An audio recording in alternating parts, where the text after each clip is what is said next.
आज हम लोग देखेंगे डोमेन ऑफ अ फंक्शन। ठीक है, किसी भी फंक्शन का डोमेन कैसे निकालते हैं, क्योंकि जो हमने फंक्शंस पढ़े हैं वो तो बहुत स्पेसिफिक फंक्शंस थे, सारे फंक्शंस वैसे नहीं होते हैं। ठीक है, जैसे कि पहला एग्जांपल मैं सबके क्वेश्चन नहीं करके बताऊंगा, अब हमें मेनली क्वेश्चन ही करने हैं। जैसे कि ये कौन सा फंक्शन है, हमने स्क्वायर रूट फंक्शन पढ़ा है, जो कि होता है अपना y equal to root x. लेकिन यहाँ पे क्या है, x की जगह पे 1 - 2x लिखा हुआ है ना। तो एक्चुअली में डोमेन होता क्या है, मैं पहले यही बताया था। डोमेन होता क्या है, x की वो वैल्यूज़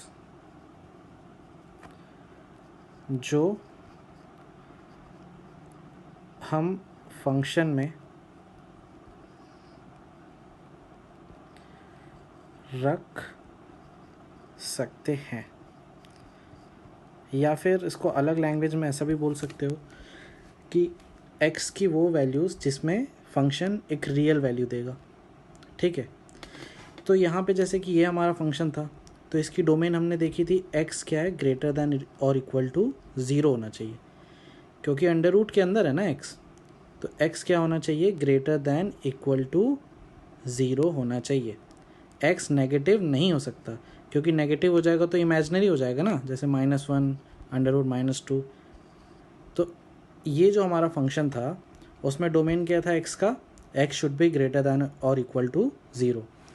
उसी तरीके से जो हमारा फंक्शन है अंडर रूट 1 - 2x, ठीक है, तो यहाँ पे भी अंडर रूट है, तो अंडर रूट के अंदर ये टोटल चीज़ क्या होनी चाहिए, ग्रेटर दैन 0 होनी चाहिए। मतलब हमारा कंडीशन आएगा 1 - 2x should be greater then और इक्वल टू 0। तो यहाँ से अगर आप माइनस से मल्टीप्लाई करोगे तो 2x - 1 less than equal to 0 हो जाएगा। माइनस से मल्टीप्लाई किया इसीलिए साइन चेंज हो जाएगा।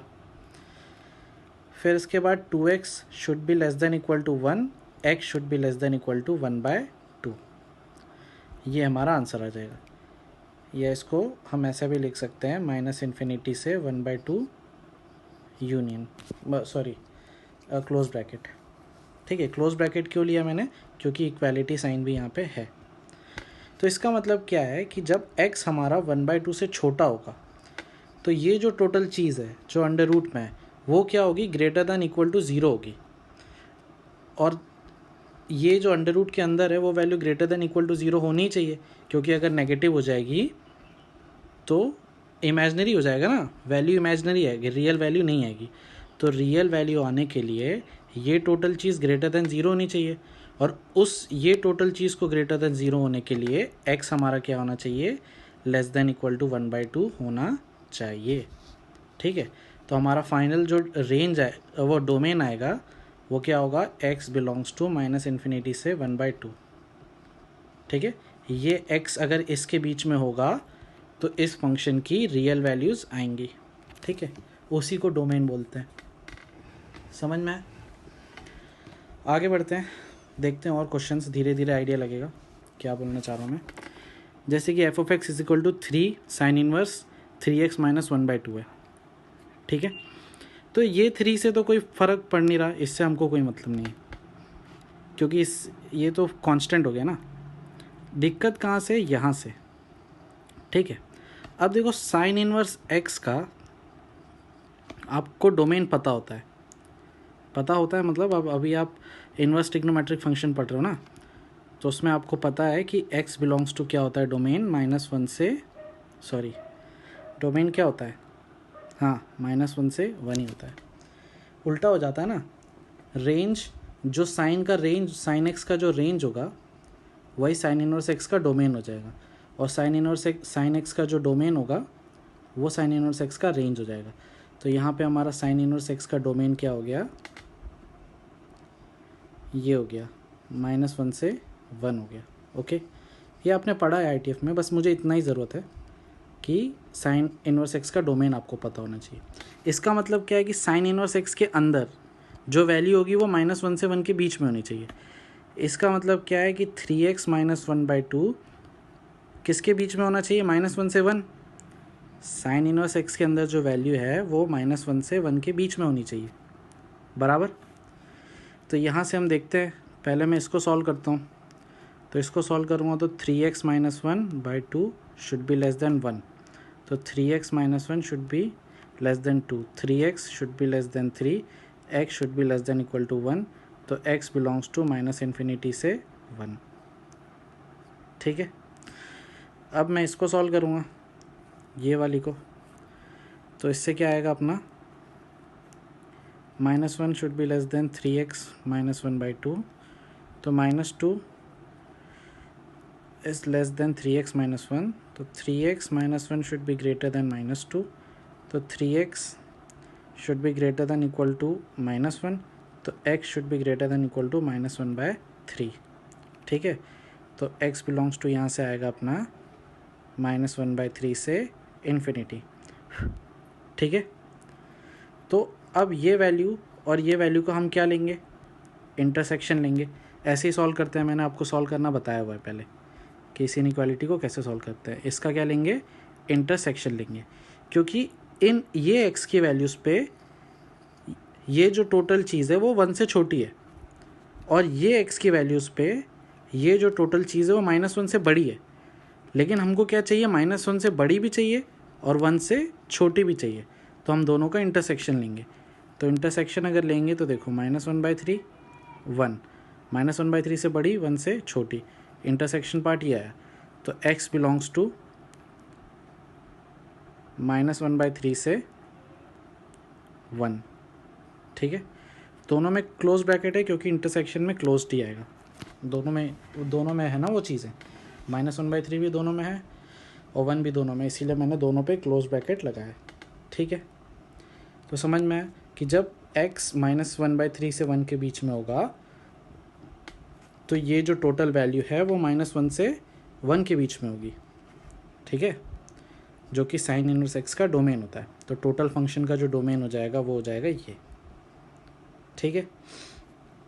अब आगे देखते हैं तीसरा क्वेश्चन। अब तीसरे क्वेश्चन में क्या है, मैंने ये प्लस ये लिखा हुआ है, ठीक है, मतलब मैंने दोनों फंक्शन लिखे हुए हैं एडिशन में, ठीक है। तो होगा क्या, हमें पता है कि ये फंक्शन भी रियल वैल्यूज़ देना चाहिए और ये फंक्शन भी रियल वैल्यूज़ देना चाहिए, है ना। मतलब ये फंक्शन भी डिफाइंड होना चाहिए हर रियल वैल्यू पे और ये फंक्शन भी डिफाइंड होना चाहिए, ठीक है। तो ये फंक्शन डिफाइंड कब कब होता है, x belongs to, same first जो क्वेश्चन था मेरा सेम है ना वो टर्म। तो ये कब कब डिफाइन होता है, -∞ से 1/2 पे। x बिलोंग्स टू -∞ से 1/2 पे ये डिफाइन होता है, ठीक है। और ये वाला फंक्शन कब डिफाइन होता है, अभी अभी हमने देखा -1/3 से 1 पे। कब कब होता है, x बिलोंग्स टू -1/3 से 1 पे, ठीक है। तो एक्चुअली में अब हमें मतलब ये वाला जो फंक्शन है वो x बिलोंग्स टू इस पे डिफाइंड है और ये वाला जो फंक्शन है वो x बिलोंग्स टू इस पे डिफाइंड है। तो ये जो टोटल फंक्शन है उसमें तो हमें कॉमन वैल्यू डालनी है ना। जैसे कि मान लो कि ये वाला फंक्शन x ग्रेटर देन 1 पे डिफाइन होता और ये वाला फंक्शन x ग्रेटर देन 2 पे डिफाइन होता, तो जो टोटल फंक्शन है हमारा वो x ग्रेटर देन 2 पे डिफाइन होता ना। मतलब इसमें x में 1 या 1 से बड़ी वैल्यू रख सकते हैं, इसमें 2 या 2 से बड़ी वैल्यू रख सकते हैं। तो टोटल फंक्शन में तो सेम ही x की वैल्यू रखेंगे ना। जैसे x की वैल्यू 1 रखेंगे तो यहाँ भी 1 और यहाँ भी 1 रखेंगे। तो भाई यहाँ पे 1 या 1 से बड़ी रख सकते हैं, यहाँ पे 2 या 2 से बड़ी रख सकते हैं। तो टोटल फंक्शन में 2 या 2 से बड़ी रख सकते हैं, यही होगा ना। तो इसको क्या बोलते हैं, इंटरसेक्शन ही लिया ना आपने। यहाँ पे आपने इसमें जो वैल्यूज़ है और इसमें जो वैल्यूज़ है दोनों में जो कॉमन वैल्यू है इंटरसेक्शन, वही आपने कंसिडर किया। तो सेम आप यहाँ पे भी वही करोगे कि इस फंक्शन में यहाँ से यहाँ तक रख सकते हैं, इस फंक्शन में यहाँ से यहाँ तक रख सकते हैं। तो दोनों को मिला के आप इंटरसेक्शन लोगे। इंटरसेक्शन लोगे तो आपका -1/3 1/2 1, यहाँ से यहाँ यहाँ से यहाँ कॉमन पार्ट क्या आ रहा है आपका, x बिलोंग्स टू -1/3 से 1/2, ठीक है। मतलब दो फंक्शन होंगे तो आप सेपरेटली दोनों को सॉल्व करना और बाद में जो आंसर आएगा उसका इंटरसेक्शन ले लेना, ठीक है। इंटरसेक्शन ले लेना। इंटरसेक्शन एक्चुअली में हमें कॉमन वैल्यूज़ ही देता है, जहाँ पे इंटरसेक्टेड वैल्यूज़ मिल रही है, मतलब कॉमन वैल्यूज़ दोनों में, ठीक है। तो कभी भी दो फंक्शन या तीन भी लिखे होंगे तो आप तीनों को अलग अलग निकालना और सबका क्या करना है, इंटरसेक्शन ले लेना, ठीक है। समझ में एक थर्ड वाला क्वेश्चन। अब फोर्थ वाला, जैसे यहाँ पे भी है, यहाँ पे भी दो फंक्शन अलग अलग लिखे हुए हैं, तो मैं क्या करूँगा, पहले इसको सॉल्व करूँगा, इसका डोमेन निकालूंगा, फिर इसका डोमेन निकालूंगा और बाद में दोनों वैल्यूज़ का क्या करूँगा, इंटरसेक्शन ले लूँगा, ठीक है। इसका डोमेन निकालते हैं। ये क्या लिखा हुआ है, अंडर रूट में लिखा हुआ है, तो अंडर रूट के अंदर जो चीज़ होती है वो क्या होती है, 0 या 0 से बड़ी होनी चाहिए। यही देखा था हमने, अंडर रूट के अंदर जो भी चीज़ होती है वो 0 या 0 से बड़ी होनी चाहिए। सेम यहाँ पे भी अगर हम इसको सॉल्व करेंगे तो 1, ये भी अंडर रूट के अंदर जो चीज़ है वो 0 या 0 से बड़ी होनी चाहिए, ठीक है। अब इसको कैसे सॉल्व करते हैं इन दोनों चीज़ को, वेवी कर्व मेथड से। मैंने आपसे ग्रुप में पूछा भी था, आपने बोला कि आता है आपको, तो ठीक है मैं उससे प्रोसीड कर रहा हूँ, ठीक है। वेवी कर्व मेथड से हम इसको आगे बढ़ते हैं इसमें। तो जैसे कि ये वाला पहले करता हूँ मैं, x - 2/x + 2 greater than equal to 0। Simple सी बात है, -2 2 प्लस माइनस प्लस। अगर आपको आता है मेथड तो ऐसा आप कर बना लेना, डायरेक्टली यही आएगा। तो ग्रेटर दैन 0 कहाँ कहाँ पे, यहाँ पे और यहाँ पे, कहाँ कहाँ पे, -∞ से -2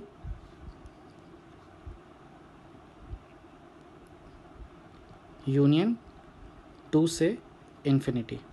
अब देखो -2 पे मैंने क्लोज ब्रैकेट इसीलिए नहीं लगाया क्योंकि डिनोमिनेटर में है -2, है ना। अगर मैं -2 रखूँगा x की जगह पे तो ये जो चीज़ है वो 0 हो जाएगी, इसीलिए -2 मैं एक्सेप्ट नहीं कर सकता। डिनोमिनेटर में कभी भी 0 नहीं होना चाहिए ना, तो मैंने -2 एक्सेप्ट नहीं किया। लेकिन +2 कर सकते हैं, क्योंकि +2 रखेंगे तो 2 - 2 0 और इक्वल टू 0 एक्सेप्ट कर सकते हैं। सब वेवी कर्व का ही मेथड का तरीका है। अगर आपको वेवी कर्व मेथड आता होगा तो ये लिखने में कोई बड़ी बात है नहीं, ठीक है। सिमिलरली अगर इसको करोगे, पहले फॉर्मेट में लाओ, माइनस से मल्टीप्लाई करो तो ये बन जाएगा लेस देन इक्वल टू 0। अब यहाँ पे आएगा -1 1 plus minus plus, less than 0 वाली बात हो रही है, तो x बिलोंग्स टू हो जाएगा आपका, यहाँ पे भी -1 पे ओपन रहेगा, 1 पे क्लोज रहेगा, ठीक है। अब आपको क्या करना है, इन दोनों का क्या करना है, इंटरसेक्शन लेना है। अब इंटरसेक्शन लेना है तो लिखो पॉइंट्स, -2 2 सॉरी -1 आएगा, -1 1 2, ओके। तो -2 से -∞, 2 से ∞, ठीक है। और ये वाला जो है वो है -1 से 1। तो इन दोनों में कोई चीज़ कॉमन आ रही है क्या, नहीं आ रही है। इसका मतलब क्या है, domain belongs to no real number, या इसको ऐसे भी लिख सकते हैं, x belongs to phi. Phi मतलब होता है एम्प्टी सेट, फाई मतलब होता है एम्प्टी सेट। जैसे आप लिखते हो ना x बिलोंग्स टू समथिंग यहाँ से यहाँ, तो इसका मतलब ये वैल्यू है। फाई मतलब क्या है, एम्प्टी सेट। एम्प्टी सेट को ऐसा भी लिखा जाता है, ऐसा भी लिखते हैं, ठीक है। ये भी लिख सकते हो आप, ये भी लिख सकते हो, ठीक है। क्योंकि डोमेन में कोई भी x का वैल्यू है ही नहीं ना। आप देख सकते हो कि ये वाला जो है वो x बिलोंग्स टू -∞ से -2 यूनियन 2 से ∞ में ग्रेटर दैन 0 और ग्रेटर दैन इक्वल टू 0 हो रहा है, और ये वाला है x बिलोंग्स टू -1 से 1 में ग्रेटर दैन इक्वल टू 0 हो रहा है। मतलब दो, अगर ये पॉजिटिव होगा तो ये नेगेटिव हो जाएगा, और ये नेगेटिव होगा तो ये पॉजिटिव हो जाएगा। मतलब दोनों का कोई कॉमन सॉल्यूशन आ नहीं रहा, क्योंकि दोनों पॉजिटिव होना चाहिए ना, दोनों अंडर रूट के अंदर है। तो सिंपल सी बात है, हमने इंटरसेक्शन लिया, कोई इंटरसेक्शन नहीं आया, तो हमने क्या बोल दिया, x belongs to phi. Phi मतलब एम्प्टी सेट, या ऐसा भी लिख सकते हैं, ये भी एम्प्टी सेट ही होता है। डिनोट करने के दो अलग तरीके हैं बस, और कुछ नहीं। ठीक है, तो ये था हमारा क्वेश्चन नंबर 4। आगे बढ़ते हैं। देखो यहाँ पे भी सेम वही चीज़ है। क्या है, दो फंक्शन है, दोनों को ऐड करके लिखा हुआ है। ठीक है, तो मैं इसको सेपरेटली सॉल्व करता हूँ। ये भी क्या है, अंडर रूट साइन एक्स है, मतलब अंडर रूट के अंदर जो चीज़ है वो ग्रेटर दैन 0 होनी चाहिए, इक्वल टू। तो sine x should be greater than equal to 0। यहाँ पे भी अंडर रूट के अंदर जो चीज़ है ये, वो ग्रेटर दैन इक्वल टू 0 होनी चाहिए, मतलब 16 minus x square should be greater than equal to 0। ठीक है, सॉल्व करेंगे दोनों को। तो पहले मैं इसको सॉल्व करता हूँ। तो ये क्या हो जाएगा, x square minus 16 less than equal to 0, minus से मल्टीप्लाई किया, फिर एक्स माइनस 4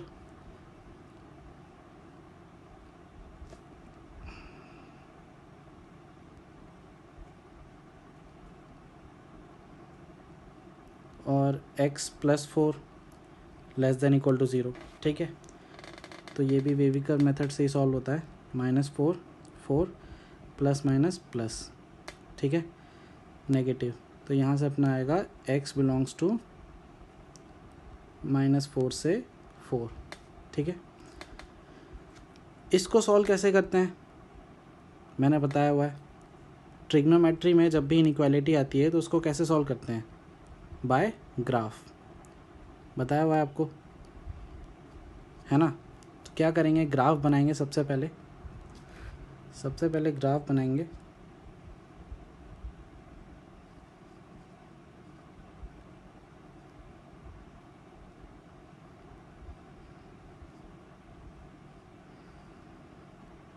फिर क्या करेंगे, रीजन मार्क करेंगे, जो कि मैंने स्टेप 1 बताया था। साइन एक्स 0 से बड़ा होना चाहिए, तो 0 तो ये होता है, 0 से बड़ा मतलब ये वाला रीजन ही होगा, पॉजिटिव, है ना। फिर हम क्या देखते हैं, पाई, ये 2 पाई, ये 3 पाई, ये 4 पाई, ये माइनस पाई, ये है -2 पाई। ठीक है, फिर हम क्या देखते हैं, सेकेंड स्टेप में हमारी 0 से 2 पाई के बीच में कितने सॉल्यूशंस हैं। तो 0 से 2 पाई मतलब ये 0, ये 2 पाई, इसके बीच में कितने सॉल्यूशन है, ये वाला, x बिलोंग्स टू 0 से पाई, क्लोज ब्रैकेट इसीलिए ले रहा हूँ क्योंकि यहाँ पे इक्वालिटी है। ठीक है, फिर उसके बाद हम क्या करते हैं, अगर जनरलाइज करना होता है सॉल्यूशन को तो क्या करते हैं, दोनों साइड 2n पाई ऐड कर देते हैं, है ना, दोनों साइड 2n पाई ऐड कर देते हैं। ठीक है, तो ये हमारा सॉल्यूशन हो गया। ठीक है, तो अब हमें क्या करना है, इस सॉल्यूशन का और इस सॉल्यूशन का क्या लेना है, इंटरसेक्शन लेना है। क्या है वो सॉल्यूशन ऊपर वाला, x बिलोंग्स टू -4 से 4। ठीक है, तो एक्चुअली मैं क्या करता हूँ ना, ये जो सारे सॉल्यूशंस है ये तो इनफाइनाइट सॉल्यूशंस है, सबको ब्रेक करूँगा तो कैसे खुलेंगे, x बिलोंग्स टू n का वैल्यू पहले 0 डालता हूँ, तो क्या होगा, 0 से लेकर पाई, यूनियन n का वैल्यू 1 डालूँगा तो क्या मिलेगा, 2 पाई से लेकर 3 पाई, n का वैल्यू 2 डालूँगा तो क्या मिलेगा, 4 पाई से लेकर 5 पाई, है ना, एंड सो ऑन मिलता जाएगा। उसी तरीके से नेगेटिव सॉल्यूशंस भी अगर हम मैं देखना चाहूँगा तो नेगेटिव सॉल्यूशंस में यही लिखता हूँ, क्या मिलेगा, अगर -1 डालूँगा तो -2 पाई से लेकर -पाई। ठीक है, और इस टाइप से ऊपर चलते जाएगा, -2 डालूँगा तो जो भी है। तो अब मैंने क्यों लिखा, क्योंकि अगर मेरे को इंटरसेक्शन लेना है ना, तो देखो आप देखोगे तो ये वैल्यू एक्चुअली में क्या है, 0 से लेकर 3.14 तक है ना।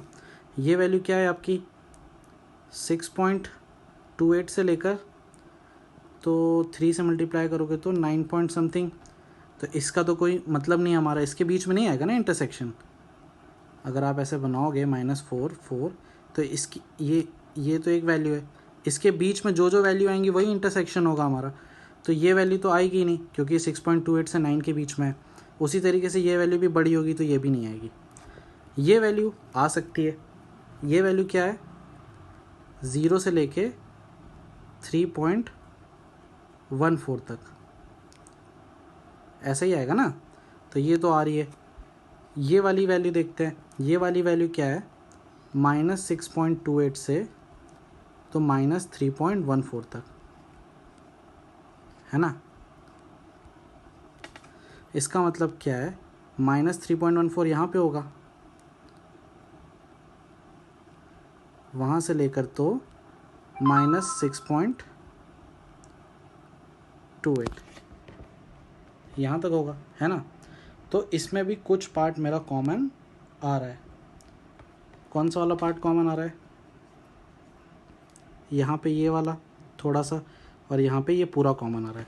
तो फाइनल जो मेरा आंसर होगा वो क्या होगा, देखो यहाँ ये है -4 से लेकर -π तक, -4 से लेकर -π तक, ठीक है। क्लोज टी ब्रैकेट लगाएंगे,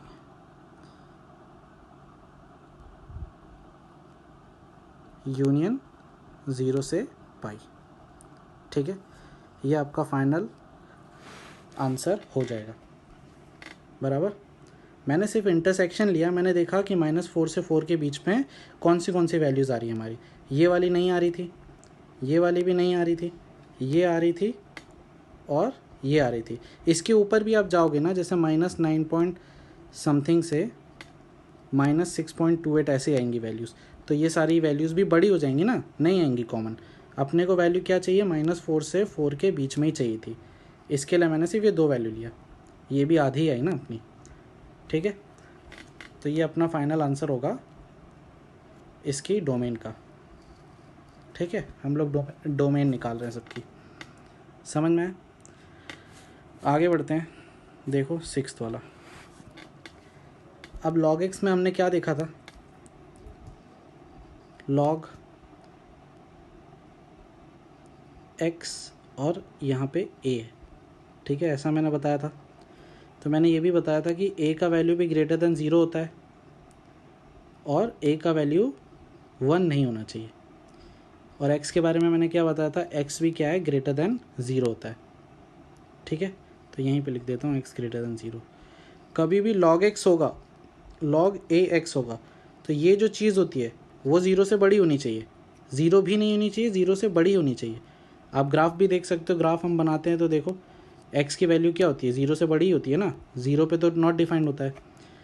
a की वैल्यू क्या होनी चाहिए, 0 से बड़ी होनी चाहिए और a 1 के बराबर नहीं होना चाहिए, ठीक है। ये हमारा फाइनल, अगर हम कोई भी लॉग देखते हैं तो डोमेन निकालने का तरीका यही है कि log ax लिखा हुआ है तो x should be greater than 0, a should be greater than 0 and a should not be equal to 1। ये हमारा 3 कंडीशन होंगी लॉग में, जैसे मैं यहाँ पे करके बताता हूँ। ये हमारा x है तो ये क्या होना चाहिए, 0 से बड़ा होना चाहिए।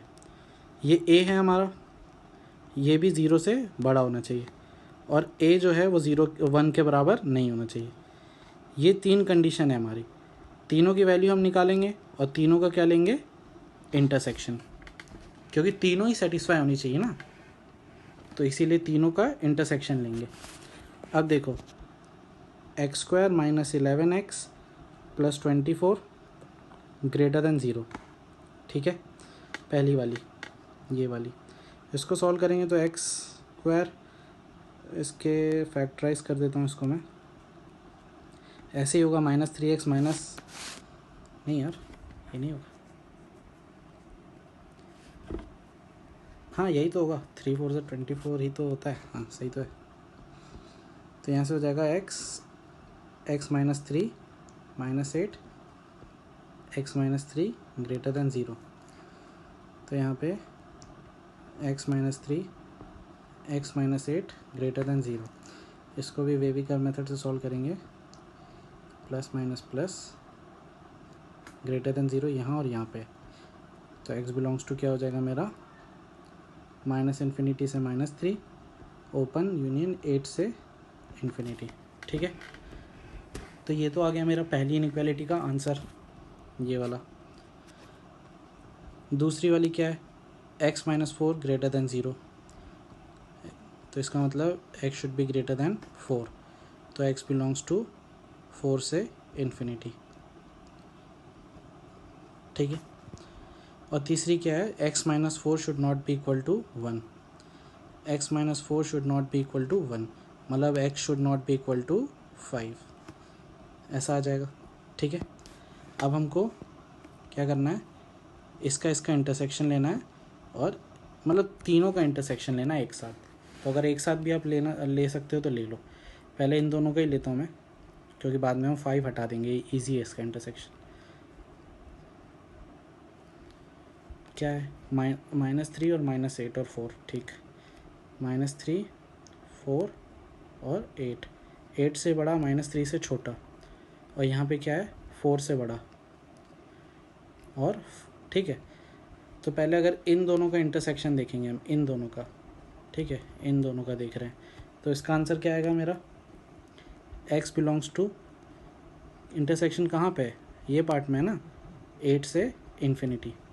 ठीक है, और फिर जो ये आंसर आया मेरा, इसका इसके साथ अगर मैं इंटरसेक्शन लूँगा तो x should not be equal to 5, 8 से इन्फिनिटी के बीच में 5 आ रहा है क्या, नहीं, तो इसका फाइनल इंटरसेक्शन 8 से इन्फिनिटी ही हो जाएगा। तो ये जो रहेगा मेरा फाइनल आंसर रहेगा। ठीक है, देखो लॉग का क्वेश्चन था, ये जो क्वेश्चन था इसमें मैंने आपको बताया कि log ax होता है, तो हम 3 कंडीशन पे जाते हैं, a should be greater than 0, sorry x should be greater than 0, a should be greater than 0 and a is should not be equal to 1। ठीक है, ये चीज़ मैंने वैसे भी हो सकता है वहाँ पे बताई होगी आपको, log x का जब मैं ग्राफ बता रहा हूँ, आप नोट्स अगर आपने बनाए होंगे तो आप तुरंत ही पलटा के देख सकते हो। ठीक है, नहीं भी है तो आप यहाँ पे यहीं पे याद रख लो कि ये 3 चीज़ों का ही हमको ध्यान रखना पड़ता है log x में, जब हम डोमेन निकाल रहे रहते तो। ठीक है, ये जो मैंने बॉक्स बनाया, आगे क्वेश्चन देखते हैं, शायद हो लॉग का एक आध और। अब ठीक है, देखो इसको कैसे करना है। सबसे पहले तो ये फंक्शन अंडर रूट के अंदर है, ये वाला जो फंक्शन है, ये वाला जो फंक्शन है ये अंडर रूट के अंदर है, तो ये ग्रेटर दैन इक्वल टू 0 होना चाहिए, है ना। तो log 3 cos of sin x should be greater than equal to 0। ठीक है, ये तो मेरा पहला इनइक्वालिटी आई। ठीक है, दूसरी इनइक्वालिटी क्या है, log के अंदर वाली दूसरी इनइक्वालिटी क्या है, इसको हम सॉल्व करेंगे। ये जो चीज़ लिखी हुई है, ये चीज़ भी डिफाइंड होनी चाहिए। ठीक है, तो ये तो a है, और a क्या है, 3 जो कि ग्रेटर दैन 0 है और नॉट इक्वल टू 1 है, तो ये तो चलो सेटिस्फाइड है। ये वाली जो चीज़ है cos ऑफ sin x, ये क्या होनी चाहिए, ग्रेटर दैन 0 होनी चाहिए, है ना। तो ये इनइक्वालिटी और ये इनइक्वालिटी को हम सॉल्व करेंगे, दोनों का इंटरसेक्शन लेंगे। पहली इनइक्वालिटी हमारी अंडर रूट के कारण थी और दूसरी इनइक्वालिटी हमारी लॉग के कारण थी। ठीक है, दो सारी चीज़ डिफाइन होनी चाहिए ना, तो लॉग डिफाइन यहाँ से यहाँ पे हो रहा है इस इनइक्वालिटी को सॉल्व करने पे जो आएगा, और अंडर रूट इस इनइक्वालिटी को सॉल्व करेंगे वहाँ पे डिफाइन होगा। दोनों का हम फाइनली क्या करेंगे, इंटरसेक्शन ले लेंगे। ठीक है, तो सबसे पहले किसको सॉल्व करूँ, इसको सॉल्व, चलो इसी को सॉल्व करता हूँ, ये जो लिखे है ना इसको सॉल्व करता हूँ। तो cos of sin x should be greater than 0। ठीक है, तो इसका मतलब क्या है कि cos ग्रेटर दैन 0 होना चाहिए। ठीक है, अब देखो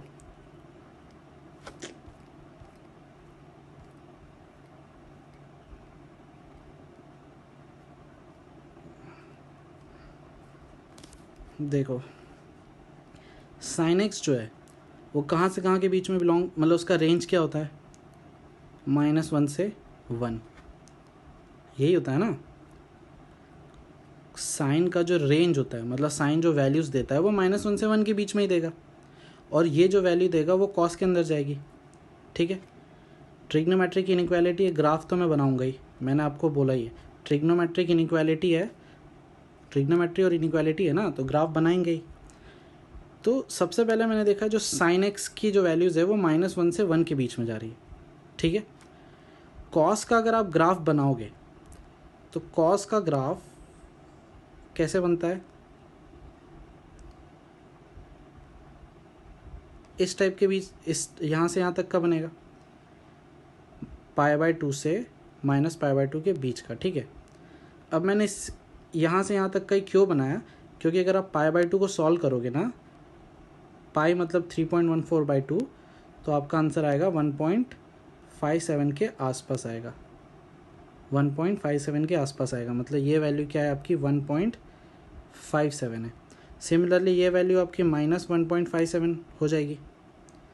हमें जो कॉस के अंदर वैल्यू जा रही है वो -1 से 1 के बीच में ही जाएगी ना, कॉस के अंदर जो वैल्यू इनपुट होगी वो -1 से 1 के बीच में ही होगी। इसका मतलब कहाँ से कहाँ के बीच में, -1 से 1, देखो -1.57 यहाँ है तो -1 यहाँ कहीं होगा, है ना, और 1.57 यहाँ पे है तो 1 यहाँ कहीं होगा। ठीक है, तो -1 से 1 के बीच में कॉस का ग्राफ बनेगा कैसा, ये है -1, ये है 1, कॉस का ग्राफ कैसा बन रहा है, ऐसा बन रहा है, ऐसा ही बन रहा है ना। तो ये जो वैल्यू है ये ग्रेटर देन 0 है क्या, हाँ हमेशा ही ग्रेटर देन 0 है ना, क्योंकि -1 से 1 के बीच में कॉस का ग्राफ ऐसे ही बन रहा है, और हमें पता है कि कॉस के अंदर जो वैल्यू है वो -1 से 1 के बीच में ही जाएगी। तो इसका मतलब क्या है, आप x की कुछ भी वैल्यू रख लो, कॉस के अंदर जो वैल्यू है या कॉस ऑफ साइन एक्स जो है वो क्या होगा, हमेशा ही ग्रेटर देन 0 होगा। देखो पॉजिटिव ही है ना, इसका मतलब क्या है, यहाँ से जो हमारा आंसर आएगा वो x belongs to all real number आएगा। आप x belongs to all real number रखो तो साइन का वैल्यू -1 से 1 के बीच में ही जाएगा, और ये -1 से 1 के बीच में कॉस क्या है, ग्रेटर देन 0 ही होता है। तो इस इनइक्वालिटी का जो हमारा सॉल्यूशन आएगा वो आएगा x belongs to all real number. ठीक है, इसके बाद इसको सॉल्व करके देखते हैं, log 3 cos of sine x, log 3 cos of sine x should be greater than equal to 0, यही इनइक्वालिटी। तो यहाँ पे एक log की प्रॉपर्टी हमारी लगेगी, log की कौन सी प्रॉपर्टी लगेगी कि log a x to equal to y है, तो x क्या होता है हमारा a to the power y। ये प्रॉपर्टी आपको पता है, इसको शायद एक्सपोनेंशियल फॉर्म भी बोलते हैं, इसको लॉगरिथमिक फॉर्म भी बोलते हैं। तो ये जो होता है ना x जो होता है वो a to the power y होता है, देखो ऐसा भी लिख सकते हैं इसको। ठीक है, उसी तरीके से मैं यहाँ पे प्रॉपर्टी यूज़ करूँगा कि ये जो चीज़ है मेरा cos ऑफ साइन एक्स वो क्या हो जाएगा, greater than equal to 3 to the power 0, यही होगा ना। इसको मैंने एक्सपोनेंशियल फॉर्म में लिखा है, ये वाली प्रॉपर्टी यूज़ करके जो बॉक्स में। ठीक है, तो यहाँ से हमारा हो जाएगा cos of sine x should be greater than equal to 1, 3 का पावर 0 1 होता है, एनीथिंग का पावर 0 1 होता है। तो अब मुझे बताओ cos 1 या 1 से बड़ा हो सकता है क्या कभी, cos का जो वैल्यू है वो ग्रेटर देन 1 हो सकता है क्या, नहीं। cos सिर्फ क्या हो सकता है, मैक्सिमम वैल्यू cos का 1 के बराबर हो सकता है। तो ये ग्रेटर देन इक्वल टू 1 में ग्रेटर देन तो हो ही नहीं सकता, इक्वल टू 1 हो सकता है। अब इक्वल टू 1 होने के लिए ये चीज़ को क्या होना पड़ेगा, साइन एक्स को किसके बराबर होना पड़ेगा, π/2 के बराबर। साइन एक्स π/2 हो सकता है ना, या फिर 3π/2 हो सकता है, ग्राफ से देखो π/2 3π/2 5π, हाँ 3π/2 हो सकता है, या 5π/2 हो सकता है, या फिर माइनस पाई बाय 2 हो सकता है, यही ना। साइन एक्स का वैल्यू इनमें से कुछ भी होगा,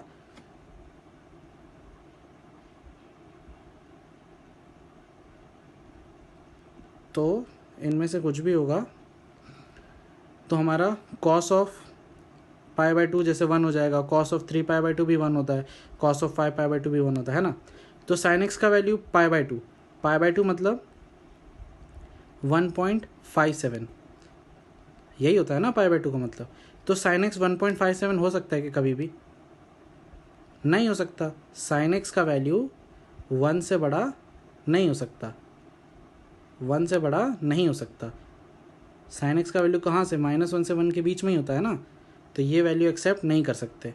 उसी तरीके से हम ये 3 पाई बाय 2 भी एक्सेप्ट नहीं कर सकते, क्योंकि 3 पाई बाय 2 इसका 3 टाइम्स होगा। 5 पाई बाय 2 भी नहीं कर सकते। उसी तरीके से माइनस पाई बाय 2 भी नहीं कर सकते, -3 पाई बाय 2 भी नहीं कर सकते। ठीक है, तो मैं फिर से कंक्लूड कर देता हूँ। Cos of sine x greater than equal to 1 थी हमारी इनइक्वालिटी यहाँ पे, देखो। ठीक है, तो भाई ग्रेटर देन 1 तो हो ही नहीं सकता, ग्रेटर देन 1 तो हो ही नहीं सकता। कॉस ज़्यादा से ज़्यादा क्या हो सकता था, cos of sine x equal to 1 हो सकता था। अब ये इक्वल टू 1 होने के लिए साइन एक्स का वैल्यू क्या होना चाहिए, या तो पाई बाय 2 होना चाहिए, या 3 पाई बाय 2 होना चाहिए, या 5 पाई बाय 2 होना चाहिए, या फिर माइनस पाई बाय 2, या फिर -3 पाई बाय 2।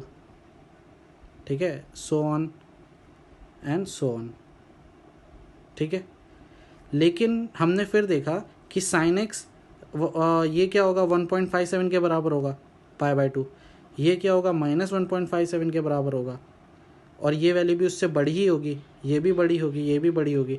तो हमने देखा साइन एक्स का भी ये हो ही नहीं सकता, ये भी नहीं हो सकता, ये भी नहीं हो सकता। तो इसका मतलब क्या है, यहाँ से x बिलोंग्स टू फाई आ रहा है। क्या आ रहा है, x बिलोंग्स टू फाई, मतलब नो सॉल्यूशन। तो हम फाई लिखते हैं, मैंने अभी बताया था। तो जो मेरी इनइक्वालिटी थी ये, तो यहाँ से आंसर आ रहा है x बिलोंग्स टू फाई। ठीक है, और हम इन दोनों का इंटरसेक्शन लेंगे तो हमारा क्या आएगा, x बिलोंग्स टू फाई ही आएगा। ठीक है, क्योंकि भाई ये जो फंक्शन है, ये जो फंक्शन है हमारा, ये वाला, ये इसमें कोई भी रियल x डालोगे तो वो डिफाइन है नहीं। तो भाई यही डिफाइन नहीं है, तो अंडर रूट में डालोगे तो भी क्या डिफाइन होगा, समझ में आ रहा है। तो ये फंक्शन जो है वही डिफाइन, मतलब उसी का कोई भी x नहीं आ रहा है, नो सॉल्यूशन आ रहा है, इसका ऑल रियल नंबर आ रहा है। इन दोनों का आप इंटरसेक्शन लोगे तो आपको फाई ही मिलेगा। ठीक है, क्योंकि कोई एक भी इनइक्वालिटी सेटिस्फाई नहीं करेगी तो नहीं चलेगा ना, हमें तो कॉमन सॉल्यूशन चाहिए, और कॉमन सॉल्यूशन आपका यही आएगा। ठीक है, आगे देखते हैं। F of x is equal to this, इसको अगर सिंप्लीफाई करके लिखोगे तो e की पावर -1, एलसीएम ले लेता हूँ, -x² बाय x², ऐसा हो जाएगा एफ ऑफ एक्स, है ना, ऐसा ही हो जाएगा ना। तो अब होगा क्या कि e की power x, y is equal to e की पावर x का जो डोमेन है वो x belongs to all real number होता है। y is equal to e की पावर x का जो डोमेन होता है वो x belongs to all real number होता है। आपने ग्राफ भी बनाया होगा, तो -∞ से +∞ में ग्राफ बनता है। ग्राफ तो अब आपको आ ही गया होगा बनाना, काफ़ी प्रैक्टिस हो गई होगी आपकी। तो y is equal to e की पावर x क्या होता है, -∞ से +∞ में बनता है। तो x belongs to all real number, मैंने जब ग्राफ बताया था तब भी बताया होगा इसका डोमेन, है ना। तो इसका मतलब क्या है कि यहाँ पे कुछ भी वैल्यू रखो, इसमें कोई बाउंडेशन नहीं। ठीक है, बस यहाँ पे क्या है, ये जो वैल्यू है ये क्या लिखी हुई है, -1 -x² बाय x², ये लिखी हुई है। बस ये वैल्यू रियल होनी चाहिए, और ये वैल्यू रियल कब होगी, इसके डिनोमिनेटर में इक्वल टू 0 नहीं आना चाहिए। कोई भी रैशनल नंबर जो है, ये रैशनल पॉलिनोमियल जो था मेरा, मैंने बताया था आपको कि रैशनल पॉलिनोमियल है, ये एक रैशनल पॉलिनोमियल ही है ना।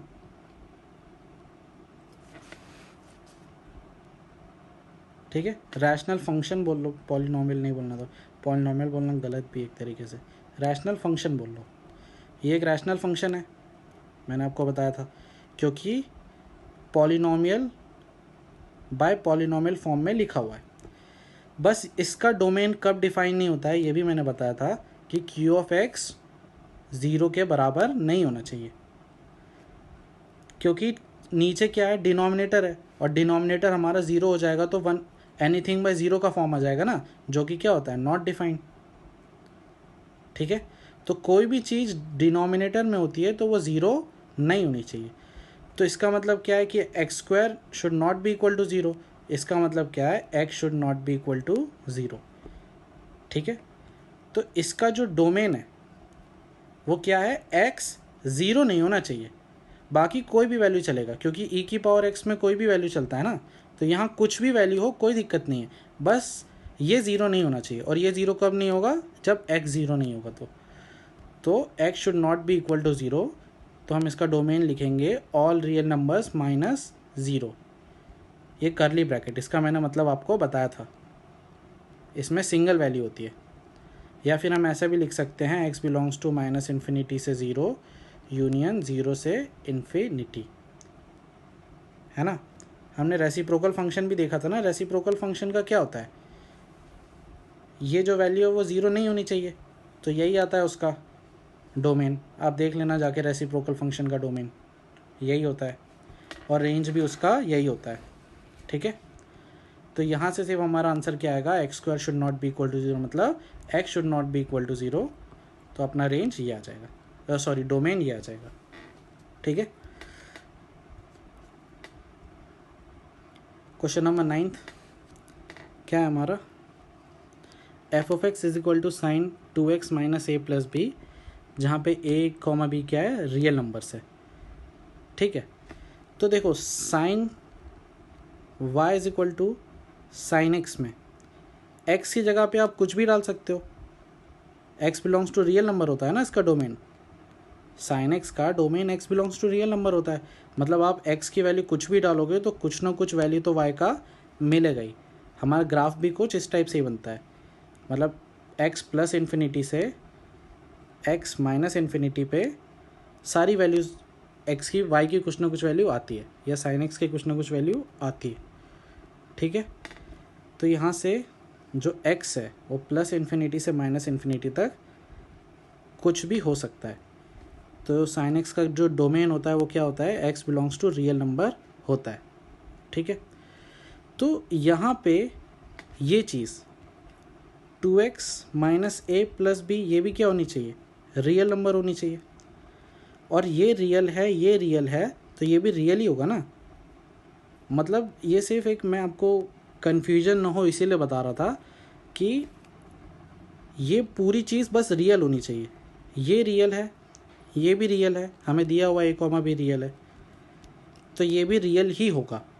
ठीक है, तो इसका मतलब क्या है, x belongs to real number इसका डोमेन हो जाएगा, या x belongs to minus infinity से इन्फिनिटी भी लिख सकते हो, क्योंकि ये रियल है, ये रियल है, तो 2x भी रियल होगा, 2x रियल है तो x भी रियल होगा। ठीक है, तो इस पूरे फंक्शन का डोमेन जो हो जाएगा वो क्या हो जाएगा, x belongs to all real numbers, मतलब x की जगह आप कुछ भी रियल नंबर डालो, कोई दिक्कत हमको नहीं है। ऐसा नहीं है कि x 0 से बड़ा ही डालना है या 1 से बड़ा ही डालना है, भाई साइन x के अंदर x कुछ भी डाल सकते हैं, तो यहाँ पे भी आप x कुछ भी डाल सकते हो। ठीक है, तो इसका आंसर आ जाएगा x belongs to all real number, 9th वाला। ओके, अब ये हमारा 10th नंबर का क्वेश्चन है। अब इसमें क्या है, 1 बाय ये अंडर रूट है सबसे पहले तो। ठीक है, तो अंडर रूट के अंदर जो भी चीज़ होती है वो क्या होनी चाहिए, ग्रेटर दैन इक्वल टू 0 होनी चाहिए। अंडर रूट के अंदर कोई भी चीज़ ग्रेटर दैन इक्वल टू 0 होनी चाहिए, बराबर, ऐसे ही डोमेन निकालते हैं हम। लेकिन यहाँ पे एक और चीज़ है, यहाँ पे एक और चीज़ है क्या, कि डिनोमिनेटर में लिखी हुई है, ये चीज़ क्या लिखी हुई है, डिनोमिनेटर में लिखी हुई है। है ना। तो डिनोमिनेटर में मतलब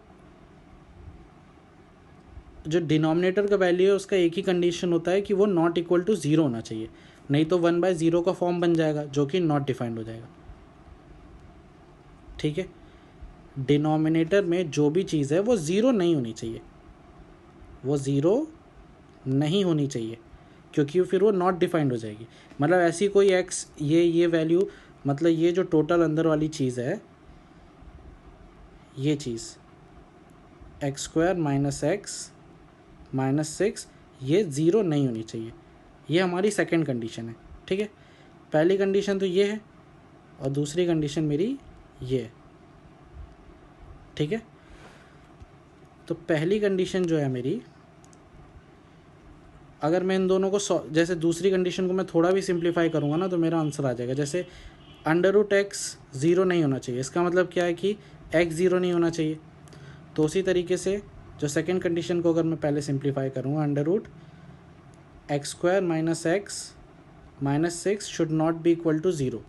इसका मतलब डायरेक्टली क्या है कि this should not be equal to 0, यहाँ से आप देख सकते हो। और ये 0 नहीं होना चाहिए, और मैं यहाँ पे क्या बोल रहा हूँ, पहली वाली कंडीशन में ये 0 या 0 से बड़ा होना चाहिए। तो अगर मैं इन दोनों कंडीशन को क्लब करूँगा, ये दोनों को, तो फाइनली क्या आएगा मेरा, x² - x -6 should be greater then 0। ठीक है, ये जो इक्वेशन है, ये वाली जो दोनों इक्वेशन है,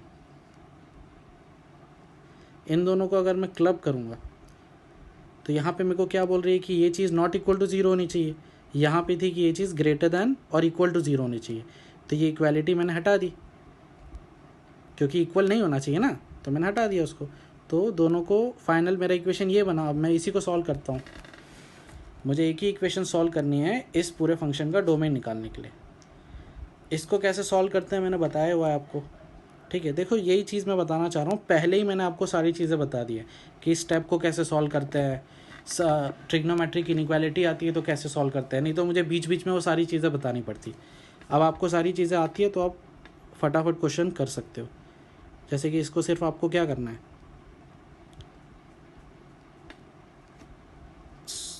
क्वाड्रेटिक एक एक्सप्रेशन बनाना है फैक्टर्स में।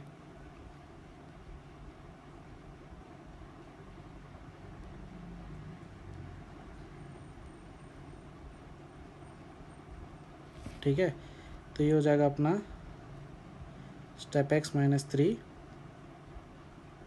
Step x + 2 should be greater then 0।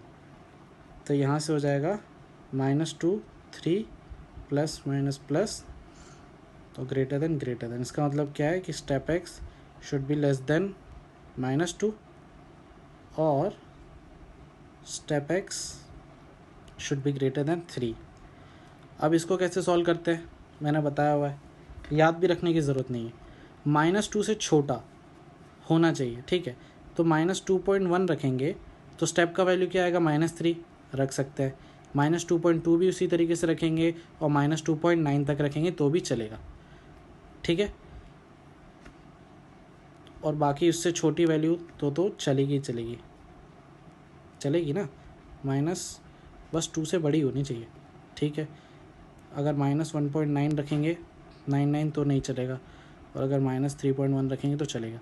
तो x बिलोंग्स टू यहाँ से क्या आ जाएगा, -∞ से -2 बराबर, क्योंकि -2 से बड़ी थोड़ी भी वैल्यू रखोगे -1.99 तो एक्सेप्टेड नहीं है, -2 भी एक्सेप्टेड नहीं है, लेकिन -2.1 एक्सेप्टेड है। तो ये इसका आंसर हो गया। उसी तरीके से इसको अगर आप करोगे तो x बिलोंग्स टू, इसमें क्या करोगे, 3 से बड़ा होना चाहिए, स्टेप ऑफ x 3 से बड़ा होना चाहिए। तो वैल्यू मैं कहाँ तक रखूँगा, 3 से बड़ा, तो 2.9 नहीं सॉरी 3.1 रख सकता हूँ, नहीं 3.99 भी रख सकता हूँ, नहीं 4 या 4 से बड़ी, तो इसका आंसर आ जाएगा ये। ठीक है, 4 या 4 से बड़ी, क्योंकि 3.9 तक भी वैल्यू नहीं रख सकता हूँ ना। 3.9 का भी स्टेप क्या होता है, 3 होता है, तो 3.999 से बड़ी होनी चाहिए 4, तो 4 या 4 से इन्फिनिटी। ठीक है, और लिखा हुआ है इसीलिए हम यूनियन लगाएंगे, और लिखा हुआ है इसीलिए यूनियन। देखो और लिखा हुआ था तो यूनियन, एंड लिखा होता है तो इंटरसेक्शन, ये चीज़ आपको पता ही होगी, नहीं पता है तो आप याद कर लो, ठीक है। तो फाइनल जो मेरा आंसर आया वो x बिलोंग्स टू -∞ से -2 यूनियन 4 से क्लोज 4 है, 4 से इन्फिनिटी, ठीक है। ये मेरा हो गया इसका। बस मैंने इसमें 2 कंडीशन लगाई, पहली कंडीशन कि अंडर रूट के अंदर है तो ग्रेटर दैन इक्वल टू 0, दूसरी कंडीशन कि डिनोमिनेटर में 0 नहीं हो सकता है, ठीक है। ये चीज़, ये वाली जो डिनोमिनेटर वाली कंडीशन है मैंने 8th में भी शायद लगाई थी क्वेश्चन में, जहाँ पे e की पावर -1 - x² हो रहा था, तो इसमें भी मैंने डिनोमिनेटर नॉट इक्वल टू 0 किया था ना, तो यहाँ से मेरा x not equal to 0 answer आया था, ठीक है। तो ये मैंने कुछ 10 क्वेश्चन बताए आपको निकालने के डोमेन। प्रैक्टिस के लिए मैं क्वेश्चंस ग्रुप में दे दूँगा, ठीक है। तो आज के लिए इतना ही, आप प्रैक्टिस करो और कोई भी डाउट आएगा तो ग्रुप में पूछना।